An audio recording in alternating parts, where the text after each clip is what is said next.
The fluorescent lights of the emergency room buzzed overhead, cold and indifferent. I sat there on the hospital bed, my hands trembling around the phone, trying to steady my breath as pain knifed through my abdomen. It was Christmas Eve, just after 9 p.m., and while most families were gathered around fireplaces and twinkling trees, I was alone with my 2-year-old twins, Liam and Lily, curled up in the corner with their stuffed animals. Nurse Nina hovered nearby, her hands gentle but her eyes alert. The internal bleeding had worsened, and the doctors were preparing for emergency surgery. I had exhausted every option before making this call. Friends, neighbors, even distant cousins, no one could take the twins. I didn't want to call them. I truly didn't, but I had no choice. The phone rang only twice before my mother's face appeared on the screen, framed in festive lights and holding a champagne flute. Music played faintly in the background, Elton John's unmistakable voice echoing through their Santa Barbara home. "Don't you dare ask us to cancel our plans again," my mother snapped before I could even speak. "We've had these Elton John tickets for months." Her voice, sharp, defensive, unapologetic, cut through me more viciously than any scalpel ever could. Behind her, my father raised his eyebrows and gave a small shake of the head, already dismissing whatever I might say. My voice cracked as I tried to explain, I'm being taken into surgery. I need someone to watch the twins. Just for the night." There was a long pause, the kind that makes you forget to breathe. "You're becoming a real burden, Claire," my father said finally. "We're retired now. We deserve to enjoy our lives without constant drama." I stared at the screen, stunned into silence. These were the same parents I had been sending $2,500 every month to help cover their mortgage and living expenses. Even after Andrew died, after I'd been left to pick up the pieces alone, I kept sending the money. Out of duty, out of love. How foolish I'd been. The silence between us stretched. My mother took a sip of champagne, then turned back to the party. "Merry Christmas, Claire. Try not to be so dramatic all the time." The call ended. My hands dropped to my lap, phone still clutched tight. A hot tear slid down my cheek, splashing onto the stiff white blanket. Liam stirred in the corner, murmuring something in his sleep. Lily clutched her stuffed giraffe and looked up at me with wide, unknowing eyes. "I'll call someone," Nurse Nina said softly, placing a warm hand on my shoulder.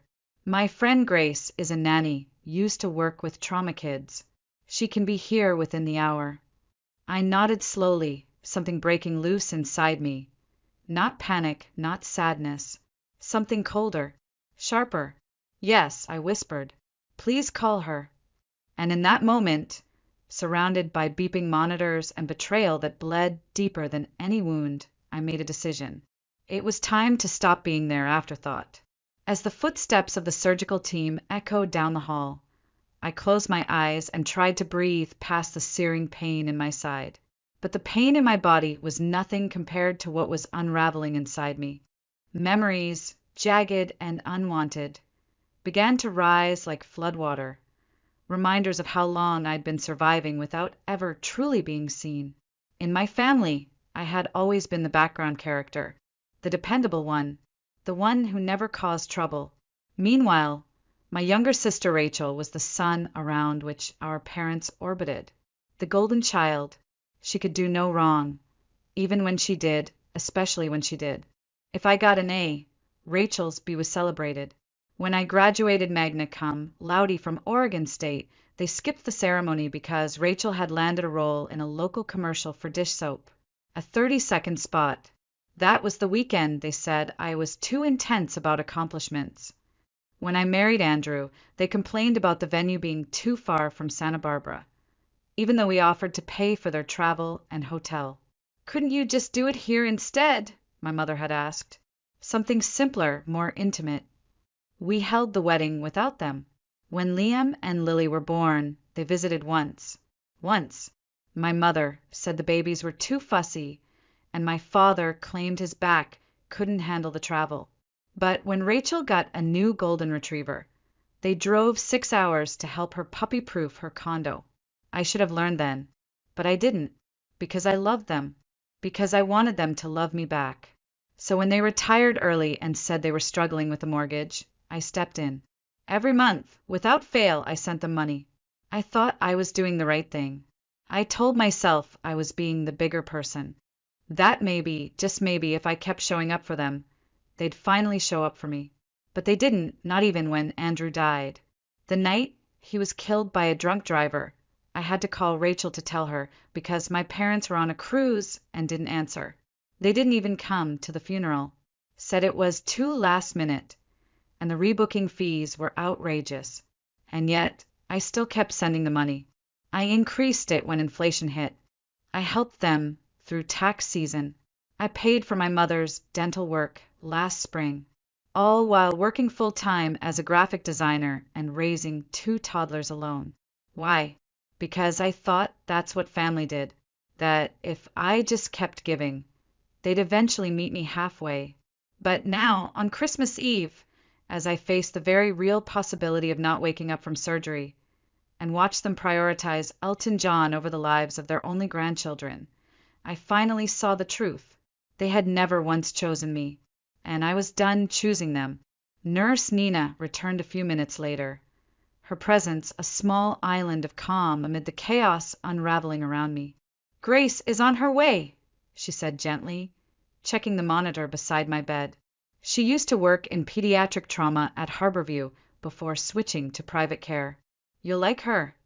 I nodded, not trusting myself to speak. My throat was raw, not from the pain, but from holding in years of words I'd never dared say. Words like, "I'm done. I deserve better.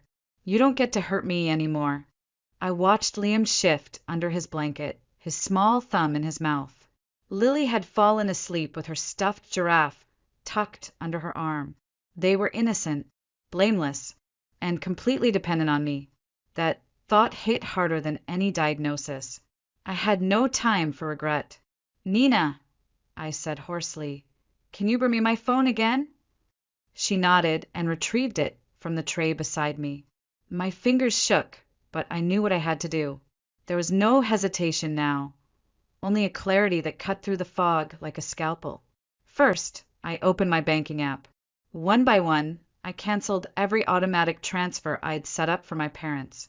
Mortgage, utilities, a supplemental account my mother used for emergency spa days. All gone. Just like that, the monthly drain that had bled my finances dry was cauterized. Next, I opened my messages. I stared at the screen for a long moment before typing. I will no longer be providing financial support. My children and I deserve better than being your afterthoughts. Please do not contact me again. I hit send. There was no dramatic music. No thunderclap. Just the quiet hum of the monitors, the distant footsteps of staff moving through the hallway, and the faint breathing of my sleeping children. But inside me, something seismic had shifted. A door that had always been cracked open, just in case they changed, just in case they came around, finally slammed shut. And I wasn't sorry. Grace arrived 20 minutes later. She had soft eyes, steady hands, and a calm warmth that immediately drew the twins in. She knelt down on their level, spoke to them with gentleness, and within minutes, Liam had handed her his favorite truck while Lily showed her the giraffe. "You're safe now," she said to me quietly as she tucked a blanket around Lily. "I've got them. You just focus on healing." For the first time in what felt like years, I let someone else take the weight off my shoulders. I surrendered. As the nurses wheeled me toward surgery, the last thing I saw was Grace sitting on the floor with my children, reading them a picture book, and as the double doors closed behind me, I felt it, not fear, not despair. Freedom. The world returned to me in pieces, flashes of light, muffled voices, the antiseptic scent of recovery. I was groggy, barely tethered to consciousness, but I could feel the dull, persistent ache in my abdomen and the tight pressure of bandages across my waist. My throat was dry, like I'd swallowed sandpaper. Somewhere nearby, the soft babble of children filtered through the haze. grounding me. I blinked against the harsh light. Grace was sitting beside my bed, her arm gently curled around Lily, who was napping against her side. Liam sat on the floor, coloring quietly with a crayon clutched in his chubby hand. Seeing them safe, happy even, was the only medicine I needed in that moment. "You're awake," Grace said, her voice soft and reassuring. "The surgery went well. You've been out for a while." I tried to speak, but only managed a rasp. She held a straw to my lips, and I sipped slowly, each swallow pulling me closer to clarity. And then I noticed it, my phone, blinking steadily on the nightstand like a distress beacon. I reached for it, fingers still numb. 27 missed calls, 18 voicemails, 39 text messages. My heart clenched, a small flicker of irrational hope flaring up before I could stop it. Maybe they'd realized how serious this was. Maybe they'd finally cared. I opened the first message. "Your silence is extremely disrespectful, Claire. We needed to discuss January's transfer. Next, this is unbelievable. You know we've planned this Napa trip for weeks. Then, we had to dip into our savings because of your impulsive behavior. Very selfish. Not one. Asked how the surgery had gone. If I was alive. If the twins were okay. Nothing but rage over the money, the disruption to their vacation plans, and the sudden absence of my financial tether. And the voicemails? Worse. You think you're the only one going through hard times? We raised you, and this is the thanks we get? I'm warning you, Claire. If you don't fix this, there will be consequences." I dropped the phone into my lap, while rising in my throat. I wasn't sure if it was the medication, the pain, or just the pure weight of their words pressing down on me. I turned my face to the window, blinking hard. Then a new message appeared, this one from Rachel. "Claire, Mom and Dad just told me you were having some minor outpatient procedure. What's going on? They're freaking out about money and acting like you vanished. Are you okay?" A hollow laugh escaped me, more breath than sound. So they'd lied to her, too. Of course they had. Still groggy, I typed slowly, thumbs trembling. "Emergency surgery. Internal bleeding. Doctors said I might not survive. I begged them to come. They chose their concert." There was a pause, then her reply. "Oh my God. Claire, I had no idea. I would have taken the kids. I'm so sorry. I should have asked more questions. I just believed them." I stared at her words. For a long time, Rachel had been the mirror that reflected our parents' narrative. Polished, curated, false. But now, maybe for the first time, she was starting to see the cracks. Maybe I wasn't alone after all. It was 2 days after the surgery when Rachel showed up at the hospital. She looked pale, eyes ringed with fatigue, holding a container of homemade soup in one hand and a bouquet of sunflowers in the other. "I know you're probably not ready to see me," she said softly, standing awkwardly in the doorway. "But I wanted to. I needed to come." I didn't speak right away. I just watched her, unsure. This was the same sister who had grown up in the golden spotlight of our parents' love. The same sister who, whether she realized it or not, had benefited from my silence for decades. But something about her posture was different now. Smaller, humbled. She stepped inside, placed the soup on the table, and sat near the edge of the chair like she didn't deserve to take up space. "I'm sorry," she said, her voice cracking. "About everything. I believed them. I didn't even ask. I just thought you were being dramatic again." Her honesty stung, but it also rang true. I nodded. "They taught us that I was the difficult one." Rachel looked down, twisting a ring around her finger. "When you told me what really happened, I couldn't stop thinking about it. So I went to check on them, to see for myself." She exhaled shakily. "Claire, I think they're in trouble. Real trouble." I raised an eyebrow. "Trouble like what?" "They said they were worried about the mortgage, right?" She reached into her purse and pulled out a folder, sliding it across my lap. "Well, I found this in Mom's desk drawer. It's a loan agreement from last year, taken out against the house to buy the boat. I froze. Wait, a second mortgage? Rachel nodded. And here's the kicker. They used you as a guarantor. What? My voice was barely a whisper. She pointed to the bottom of the page. Your name, your social security number, forged signature. My stomach churned. I flipped the page, my hands cold despite the fevered heat pulsing from the incision in my abdomen. It was there, clear as day. My name, my information. I had never seen this document in my life. I looked up at her, stunned. They stole my identity. Rachel hesitated. Technically, yes. Or they assumed you'd never notice. They figured as long as the payments kept coming, no one would ever ask questions. A strange calm settled over me, like ice forming over a fire that had raged too long. It wasn't just betrayal anymore. It was fraud. How much? I asked quietly. 128,000, she whispered, plus interest. I let the number settle in the air like ash. That boat, the one they'd always insisted was a modest reward for a life of sacrifice, had been funded with stolen credit and borrowed time. And they had bet it all on me, never finding out. I had thought cutting them off financially was a boundary, but now it was self-defense. They showed up unannounced 3 days after I got home from the hospital. I was still moving slowly, each step a careful negotiation with the pain that lingered beneath my stitches. Grace had just left with the twins, taking them to the park for a few hours so I could rest. The apartment was quiet, sun filtering through the blinds, when I heard the knock. Not tentative, not gentle, insistent. I froze. Part of me already knew who it was. I peeked through the peephole and felt my pulse spike. My parents.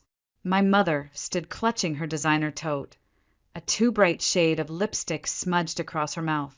My father beside her, arms crossed, jaw tight, that familiar expression of controlled annoyance etched into every line of his face. They looked exactly the same, but something in me had changed. I cracked the door just enough to be heard. What do you want? My mother stepped forward, her smile too wide. Claire, darling, we've been so worried. You haven't answered our calls. We needed to make sure you and the children were all right, my father added, his voice cool and practiced. I didn't respond. I just stared at them, waiting. The mask slipped first from my father. We also need to talk about this ridiculous financial situation. There it was, the real reason. I said nothing. The bank called about our mortgage, he continued. We had to dip into our cruise savings to cover the payment this month. I raised an eyebrow. Your cruise savings? He flinched just slightly. My mother jumped in. Claire, please, let's not turn this into a scene. We came here to resolve things. We've depended on that money for years. That's not my problem, I said, voice flat. Not anymore. But, sweetie, she pleaded, her tone rising with desperation, we built our lives around your support. Your father and I. My commitment, I interrupted, was out of guilt, not obligation, and certainly not love returned.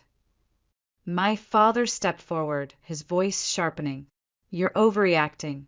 We had plans. We didn't know it was that serious. You mean the emergency surgery I begged you to help me prepare for? I asked, eyes locking with his. The one where the doctors said I might not survive? You chose Elton John. My mother's face twisted. We made one mistake. No, I said, steady now. You made a lifetime of choices. That night was just the one that finally revealed the truth. We're your parents, my father snapped, his voice booming with entitlement. And I'm a parent, too, I answered, my voice low but resolute. I would never treat Liam and Lily the way you've treated me. Just then, the door behind me creaked open. Emily stepped out from the hallway, clutching her stuffed giraffe. Her curls were still messy from her nap, her eyes wide and unsure. My mother gasped theatrically and bent down, arms outstretched. There's my precious girl. Grandma brought presents. But Emily didn't move. She shrank back, clutching my leg, her small hands gripping tighter. "She doesn't know you," I said softly. My mother straightened slowly, the rejection slicing through her mask. "I think you should leave," I continued. "If I'm ever ready to talk, I'll reach out. But the money, you can't just cut us off like this," my father snapped. "We sacrificed for you." I looked him dead in the eye. "You didn't sacrifice. You collected. And now the account is closed." Then I shut the door, gently, firmly, like the ending of a chapter one never intended to reread. The email arrived 2 mornings later. It came from my father's address, but was addressed to everyone, extended family, old friends, even distant cousins I hadn't spoken to in years. The subject line was plain: a family matter. I knew what it was before I opened it. Still, reading it sent a fresh wave of heat through my chest. It was long, wordy, masterfully manipulative, a blend of passive-aggressive guilt and self-pity.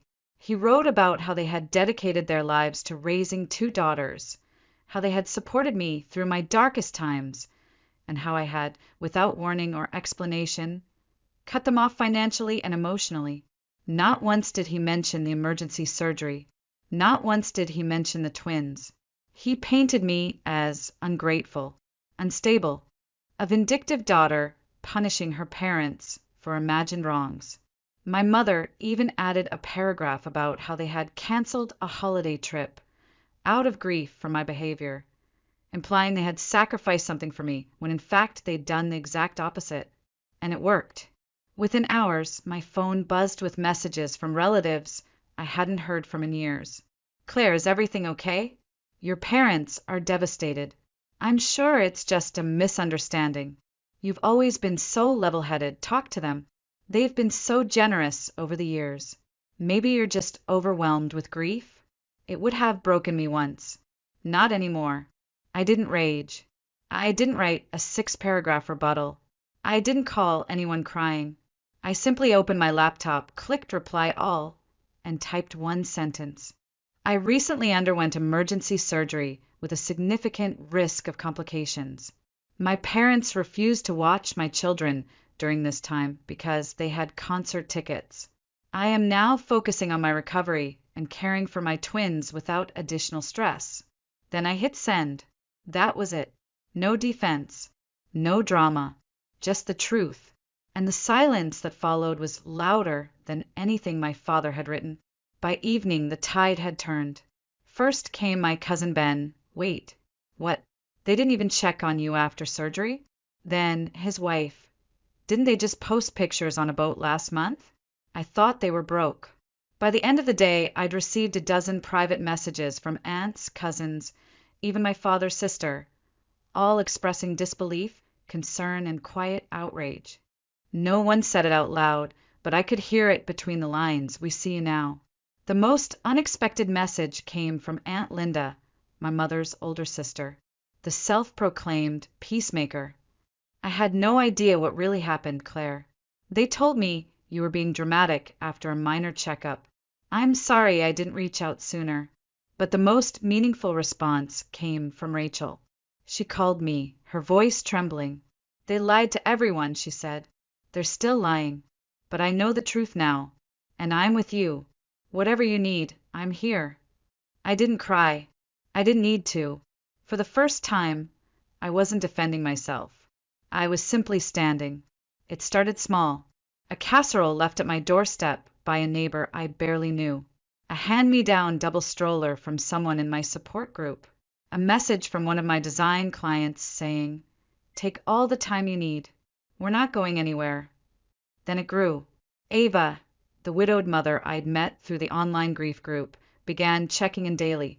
We'd message in the late hours when sleep refused to come, trading stories about our kids, our late husbands, and the strange, impossible loneliness of becoming a single parent overnight. She was the one who planted the first seed of possibility. "Have you ever thought about moving?" she asked one night. "Your apartment's too small. You could sell it and use the equity somewhere quieter, somewhere with better childcare options, maybe even a yard." I hadn't, but once she said it, I couldn't stop thinking about it. It felt dangerous at first. Hope always did. Still, I began to look. Just a little. One listing here, one budget calculator there. Then Ava, who worked in real estate, sent me a link to a modest 3-bedroom cottage in a quiet suburb outside Tacoma. It had peeling paint and an outdated kitchen, but the yard was fenced and the neighborhood had a preschool with a trauma-informed teaching team. And the mortgage? Lower than my rent had ever been. I called the bank the next day. Within a month, I had a new address and a new beginning. I moved in with Liam and Lily on a rainy Friday morning. Grace helped carry boxes. Rachel showed up with groceries and toddler snacks. Ava brought a bouquet of wildflowers and her little boy, who immediately bonded with Liam over trucks and dandelions. My old life, cramped, exhausted, borrowed, was gone. In its place was something different, something mine. The side business I'd started almost accidentally, building memorial websites, was gaining momentum. A few of the women from my grief group had commissioned me to make pages for their spouses. Then their friends reached out. Then strangers. It wasn't glamorous, but it mattered. It let me use my skills to create something meaningful. 3 days a week, Grace still came by to help with the twins. I rearranged my client meetings around their nap schedules. We had backyard picnics on Sundays and dance parties in the living room. I let them finger paint on the walls of the nursery before I repainted them in soft lavender. And slowly, the air around me began to change. It wasn't just peace. It was absence, the absence of dread, of tension, of walking on eggshells with every phone call and holiday. For the first time, I could hear my own thoughts without the static of guilt. And in that silence, I realized something I'd never dared believe before. I was allowed to be happy, even if they never approved, even if they never came back. It was a Thursday afternoon when they came back. I was folding laundry in the living room, the twins napping peacefully in their new bedroom, the house filled with the comforting hum of nothingness. I almost didn't hear the knock, but when I opened the door, I knew. There they stood, my parents, once again on my doorstep. Except this time, there was no designer tote or champagne glow. My mother looked older, paler. My father wasn't wearing his usual golf shirt, but a wrinkled windbreaker. And in his hands was a manila folder, thick and creased. "Can we talk?" he said, voice quieter than I'd ever heard it. I hesitated. Then, slowly, I stepped aside. We sat at the small dining table I'd bought secondhand from a moving sale. It had a chip on one leg and a child's crayon mark that wouldn't scrub off. But it was mine, like everything in this new life. My father opened the folder and slid it across to me. "We need $144,000, he said, "to catch up on the mortgage and avoid foreclosure." I stared at the numbers. Rows of debt, overdue notices, late fees. Lines highlighted in yellow. Red underlines. Panic formatted in Excel. I didn't touch it. "What about selling the boat?" I asked calmly. "We'd take a loss," he said, as if that answered anything. "And the timeshare?" My mother sighed. "We've tried, but the market's terrible. Besides, those were supposed to be our retirement luxuries." I looked at her. "Luxuries you can't afford." My father bristled. "We could afford them with your help." There it was. Again. The expectation that my labor, my life, my body, post-surgery, post-widowhood, should remain their safety net. "It's the least you could do," he added, "after everything we've done for you." I tilted my head, studying him like a stranger. "What exactly," I asked softly, "have you done for me?" They didn't answer, and maybe that was the answer. Just then, the twins came padding into the room, sleepy and tousled, their little feet slapping against the floor. Liam held his favorite truck. Lily clutched her giraffe. They blinked up at my parents, confusion plain on their faces. "There are our precious babies," my mother cooed, standing to reach for them. But neither child moved. Lily stepped behind my chair. Liam looked down at his truck. "They don't know you," I said gently. "You've seen them 3 times in their lives. You chose not to be involved." My father's face hardened. That's not fair. We're busy people. Too busy to help during emergency surgery, I said. Too busy to be grandparents. But not too busy to ask for $144,000. My mother's lip trembled. I couldn't tell if it was grief or performance. If we don't get help, she whispered, we'll lose everything. I nodded slowly. I lost my husband. My voice didn't shake. My children lost their father. I had to sell my furniture, work through grief, have my insides stitched back together while learning how to breathe again. And we survived. I stood. You will too. They didn't fight. They just gathered the folder and left, the silence trailing behind them like the scent of something that had finally died. 3 months passed. The calls stopped. The emails faded. The silence, once foreign and jagged, settled into something steady, almost peaceful. Rachel visited every week, bringing fresh fruit, puzzles for the twins, and stories from the family I no longer felt tethered to. One afternoon, as she sat on the back porch sipping tea, she said it without preamble. They sold the house. I didn't flinch. They were behind on payments for too long. The bank gave them 60 days. They couldn't catch up. I looked out at Liam and Lily playing in the yard, their laughter light and careless under the spring sky. They moved into a condo outside Oxnard. It's small. No view. No boat. No trips planned. She didn't say it with malice. Just fact. They're still telling people you abandoned them, she added softly, that you promised to support them forever and then suddenly stopped. I didn't sigh.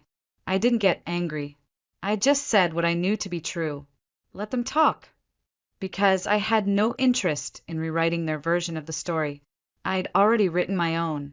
That night, after the twins had gone to sleep and the world had gone quiet, I found an envelope in the mailbox. Handwritten. No return address, but I recognized the looping script instantly. It was from my mother. I stared at it for a long time. Then, curiosity, a gentle tug, nudged me to open it. Inside was something I'd never seen before. Not a plea, not a guilt trip, not a demand. An apology. I've had time to reflect on my behavior, she wrote. Watching you build a life without us has forced me to confront things I didn't want to see. I resented your strength. I called it coldness. I envied your independence and labeled it distance. I see now how we failed you, not just once, but for years. When you needed us the most, we chose ourselves, and I will live with that. She didn't ask for money. She didn't even ask for forgiveness. She just asked that I read it. Rachel confirmed later that both our parents had started attending family therapy, that my father, after a mild heart scare, had begun taking things slower. He'd even taken a part-time job at a hardware store. They had sold the boat at a loss, let go of the timeshare, adjusted their lifestyle to something more real. They're not perfect, she said, but I think they're finally starting to see themselves. I didn't respond right away. I wasn't ready, but I held the letter in my hands for a long time, longer than I expected, not because I needed their apology to heal, but because I finally didn't. Healing hadn't come from their remorse. It came from my refusal to keep bleeding just to keep them comfortable. 1 year after the surgery, I agreed to meet them at a quiet cafe on neutral ground. I arrived early, not out of nervousness, but out of habit. I ordered tea and brought no expectations. They walked in together, and they looked smaller than I remembered. Not just older, but quieter, slower. Their clothes were simple, their movements careful. There was no perfume, no posture, no performance. We didn't embrace. We just sat. The silence was awkward, then fragile. Then my father did something I'd never seen him do in all my life. He cried. I was a terrible father, he said, voice cracked and trembling, and a worse grandfather. I don't expect you to forgive me. I just want you to know that I see it now. My mother reached out, not to touch me, but to gesture, slowly, toward my hands folded in my lap. We've spent months unlearning everything we thought we knew, she said. It's hard. It's slow, but we're doing it. I didn't promise anything. I didn't offer absolution. Instead, I pulled out my phone and showed them pictures. Liam finger painting on the back porch, Lily asleep with her giraffe, our tiny garden blooming with sunflowers, Grace pushing the twins on a swing, a cake we baked together, a life we built from the ruins. They looked, and, for once, they didn't interrupt. As we stood to leave, my father asked quietly, "Do you think someday we might be able to know our grandchildren?" I didn't answer right away. I wanted the weight of my words to settle. "That depends on your actions," I said gently, "not your words." I paused. If you truly want to be part of their lives, it starts by respecting the person raising them. He nodded, and for the first time, I believed he understood what that meant. As I walked away, the wind lifted soft petals from the trees above. I didn't feel guilt. I didn't feel vengeance. Just calm, because this wasn't about revenge anymore. It was about reclamation, and I had reclaimed everything they once tried to take: my strength, my peace, and the quiet certainty that I would never again let someone else decide my worth.